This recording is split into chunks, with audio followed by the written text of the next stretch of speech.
Join me, if you would, in turning to the New Testament, to the fourth gospel, the Gospel of John. Very similar to that section we read a week or two ago about John the Baptist. I want to look at a verse right in the middle of the prologue to John. John chapter 1, verse 9.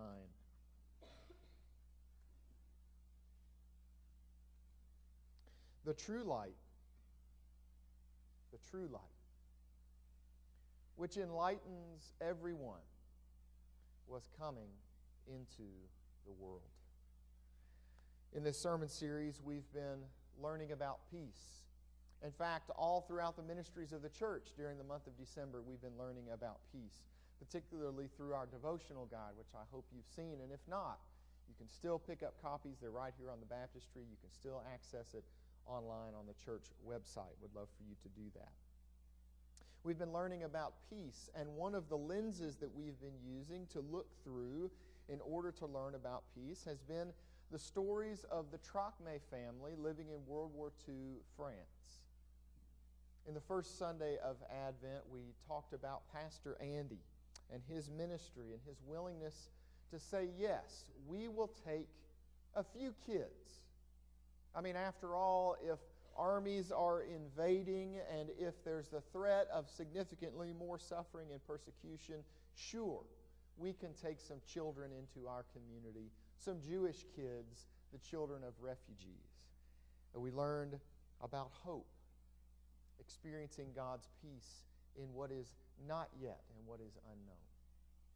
The second week of Advent, we talked about Maggie, Andy's wife, a social worker, a wonderful, bright, and gifted person. And when Andy was arrested, she stepped forward from being the brains of the operation to now being the person who ran things. And not only did things continue in Andy's absence as he was detained, they flourished, they expanded under Maggie's excellent care. We learned what it is to experience peace in the unknown and the everyday of life. Last Sunday, we learned about a cousin, Daniel, a school teacher who left a financially lucrative appointment at an elite private school in order to come to the community where Andy and Maggie lived and run sort of an unofficial preparatory academy for students who were finishing high school, getting ready to take their exit examination and hopefully go on to college. Refugee kids who had done fairly well in school. We heard the story of Daniel's arrest by the Gestapo who came by his home and his eventual murder in a concentration camp in East Poland. We talked of what it is to experience joy or peace in those defining moments of life and learned about one of Andy's responses to the terrible grief that gripped his life after Daniel's death. And one of those was that he began to teach these sermons or these stories that Pastor Heather has shared with us last week and today. Stories about characters that wouldn't threaten anybody. Donkeys, rabbi from the New Testament, and various other characters. He was able to use those stories to speak into a complex setting that included everyone from standing German army to Gestapo to Vichy officials from the puppet government to the peace-loving people of his community. Next week, we'll hear a little bit of the story of those who fled for safety, those who ran into the mountains and ended up in Le Chambon, the little village of the Trocmés, in hopes that they would find safety there. But today, let's talk about love. Love, or peace in the face of sorrow and service. Love even existed in World War II France. Love, what you might have expected to be snuffed out during everything else that was happening, during all of the violence, during all of the human cruelty, love may be the last sort of thing we would expect to find in a little village in the mountains, with evil all around. And yet, John tells us in the introduction to the fourth gospel in the New Testament, there is still light. There is still love, because the true light was and is and evermore shall be coming into our world. One place the true light seems to have been shining was in this little village, Le Chambon. We've seen it perhaps in the stories of Pastor Andy and Maggie and Daniel, but this morning I want us to understand that they were not the true heroes of the story. The Trocmé family were not the true heroes of the story, or were not at least the only heroes. The real heroes, and those who outnumbered the Trocmés, were the wonderful people of the little town. In 1934, before the war broke out, the population of Le Chambon was only just shy of 1,000 people. It gained some popularity among Protestants who were looking for a vacation location, and some of them settled back in the town after retirement, so that by 1940, the population had swelled to a whopping 2,700 people. About the population of Carlisle, I think. Yeah. And maybe 2,000 more in the surrounding countryside, living in the little farming communities. But starting about 1941, there had also been a little trickle of school children. Some coming because Pastor Andy had said in one of the internment camps in South France, yes, we'll take some of those folks who have nowhere else to go, particularly as there began to be widespread rumors that the railroad ran by these internment camps not at all by accident. And about the time children started getting herded onto boxcars, a few of them started making their way to Le Chambon. By the end of the war, there were about 5,000 refugees living in and around this little village. Fewer than 3,000 townspeople, a couple thousand more in the countryside, and 5,000 refugees. Now, even I can do that simple math. That's a 1-to-1 ratio. For every townsperson, there was a refugee. For every refugee, there was a local saying, yes, you can stay here in safety. That's nothing short of miraculous. Tonight, I want to talk about why the people of the village were so successful in caring for their guests. We'll answer that why question in part tonight at our Christmas Eve services. But this morning, on the fourth Sunday of Advent, I want to focus on how they did it. The mechanics, the nuts and bolts, the practicalities of how 5,000 people were able to hide 5,000 people in plain sight and assure their safety despite the spread of the Nazi regime, despite the occupation of the German army. How were they so successful? Well, first of all, they were successful because of the land. One of the few elusive bits of humor in this whole mess was found in the land, the topography of this region. You see, Le Chambon sits atop a volcanic plateau. Off in the distance, there's still a visible volcano called La Maison. And on a clear day, the face of the mountain reveals itself, and all the people of the area turn and comment and tell their stories about the beautiful volcano. But as a result, there was an incredible rise in elevation. Year after year, age after age of volcanic ash had built up this plateau so that the land changed very quickly in a short period of time. Let me see if I can help us understand this.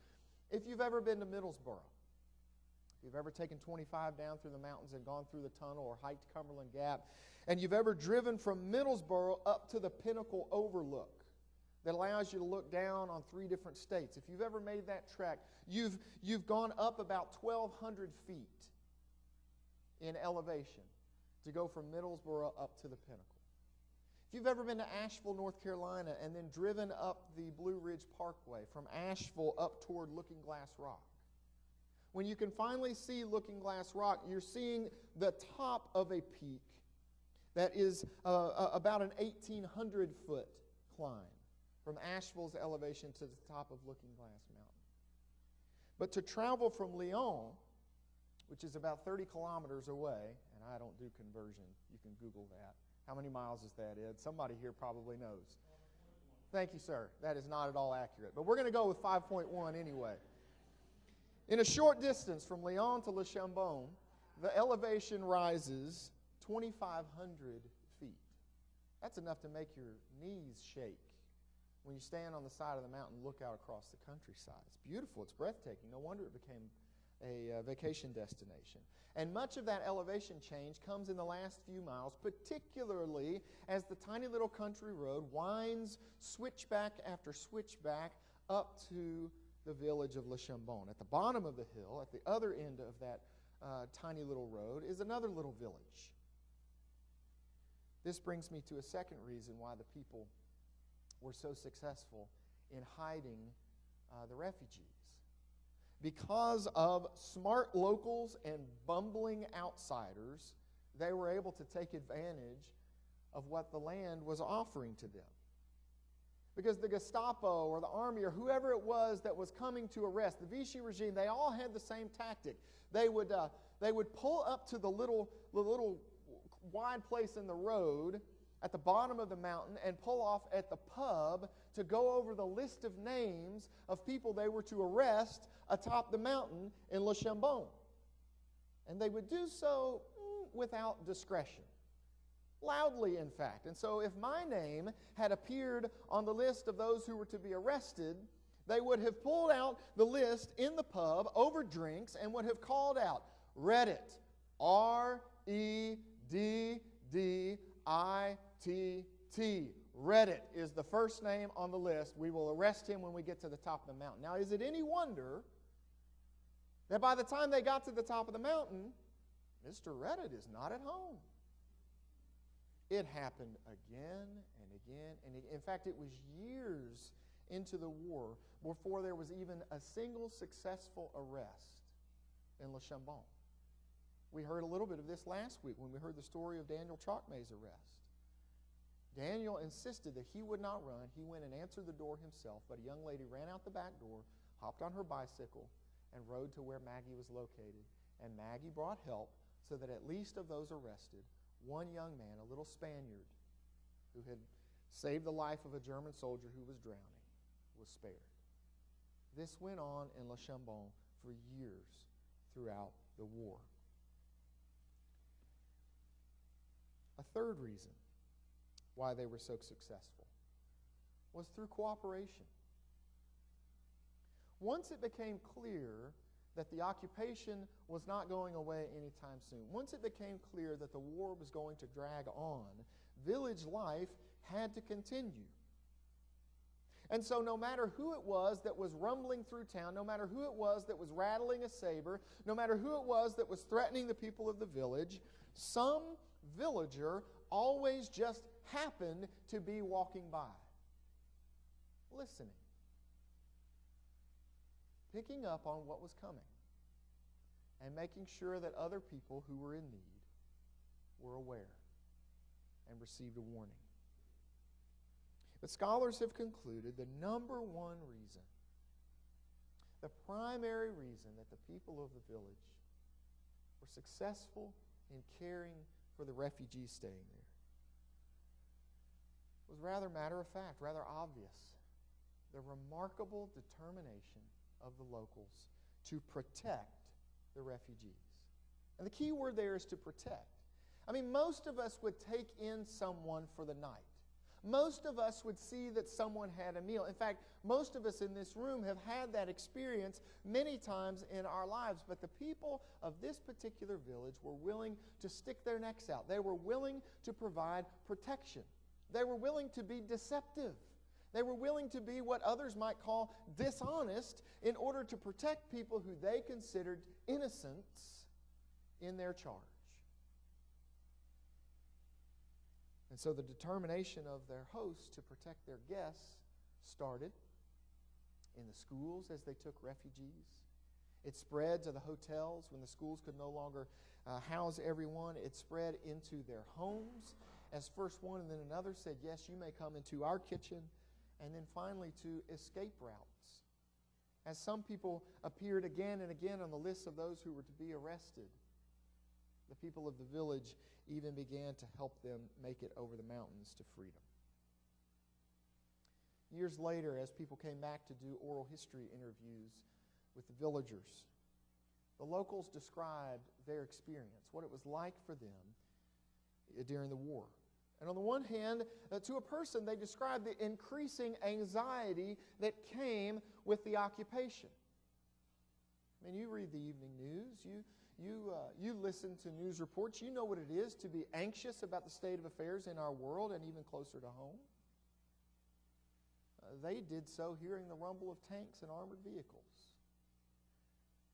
And so their anxiety increased as the crackdowns began in Paris and then Lyon and then even in their own town square. They became increasingly anxious as they would see people caught from time to time. They began to wonder if a neighbor or a family member would crack under pressure and confess or would slip up and accidentally divulge information that would lead to their arrest and perhaps execution. And this deep shadow began to settle, not just over their village, but over their entire region, and eventually even across the ocean to our country. But on the other hand, something else was happening at the same time. The shared experience of it all began to deepen their bond with one another. There's something about living next door and down the block and around the corner and all throughout the village and eventually get to the point where everyone you know is walking arm in arm, linked in lockstep together in an attempt to overcome evil with good. And so they began to speak to one another non-verbally about what was happening, with a nod here and a wink there and an extra pat on the back and an extra squeeze and a handshake and an extra story on Christmas Eve. They began to communicate to one another encouragement. We could do this. We can do this. We are doing this. We will continue to do this, they would whisper to one another. And something started to emerge in their midst, something that looked surprisingly like light. Light. At what, by all accounts, was surely one of the most shadowed times in all of human history. Now, I need to be very careful not to overstate it. Let's be careful not to be dismissive. Because we all know deep down that what happened in Le Chambon was a blip, an anomaly within the context of human horror, the scale of which we simply cannot comprehend. So much so that in this research that I've been doing, and some of you have been doing with me for this series, even a single photograph, not a video, not a visit, but a single photograph from Auschwitz would likely be the most horrifying image that most of us have witnessed in this entire year. A single image. 1.4 million persons of Jewish background gassed and incinerated. I can't begin to comprehend. That reality threatens, and did at the time threaten, to overthrow life, faith, meaning, and a crushing force of shadow was settling in. The Gospel of John says just a few verses earlier, in John 1:5, the light shines in the darkness, and the darkness did not overcome it. But I think we can say with confidence, it sure looked like it was going to. It sure looked like it might. All that can be said honestly in Le Chambon is that darkness did not overcome the light. In verse 9, perhaps can be paraphrased as saying, the light kept coming. The light kept dawning. Inexplicably, it kept shining. So that in the village, after every attempted arrest, it was love, it was light that gave refugees the courage to come back into the town, to come back into the village, to go back to the farmhouse where they had been staying. After a system of escape was created in theory, it was love and it was light that then immediately put it to use as people escorted strangers through strange lands to strange destinations. After one person escaped, it was light and love that responded with open arms and open doors when 10 more arrived to take their place. After the schools and hotels filled up, it was light and love that allowed people to open their homes and their farms to strangers. After the village was full, it was light and it was love that led them to open their farmhouses. After the people settled in month after month, year after year, when newcomers would arrive, it was light and it was love that would allow them to create fake names for these newcomers in the community and false government identification to create so that everyone was in on the ruse. Everyone was in on the act. What do you mean? These are our neighbors. And they would say for decades to come afterwards, Jews? We don't know any Jews. We just know people. And the light shines in the darkness. Tonight we'll talk about why they did it. Today we're focusing on how. They did it with light. They did it with love. And it seems to have been as simple an explanation as waking up every morning and making their cafe with the decision, there will be light again today. There will be love in this kitchen, in this house, in this village, on this farm, on this volcanic plateau again today. They did it by walking in the true light which was coming into this world, even when that light resembled nothing more than a spark. Even when there was so much darkness around that light looked like nothing more than a flicker. Even when it was only a glimmer at that time. Still, it was coming into God's creation. This Christmas, perhaps you have caught a glimpse of something. And upon further review, it seems to resemble something like light. Maybe it was only a glimpse, but it's the first light you've seen in a long, long time. A Christmas basket delivered to your home or delivered out of the trunk of your vehicle. Or someone has come home this year, first time in a long while. Or the words, I love you. Or I'm sorry. Or thank you were uttered and heard in your presence. Or a person you've been trying to reach in our community finally looked up and saw you and saw light and love upon your face. love. Give it. Receive it. Light. Find your way toward it. And let the true light that is coming into the world enter finally into your heart this year. Amen.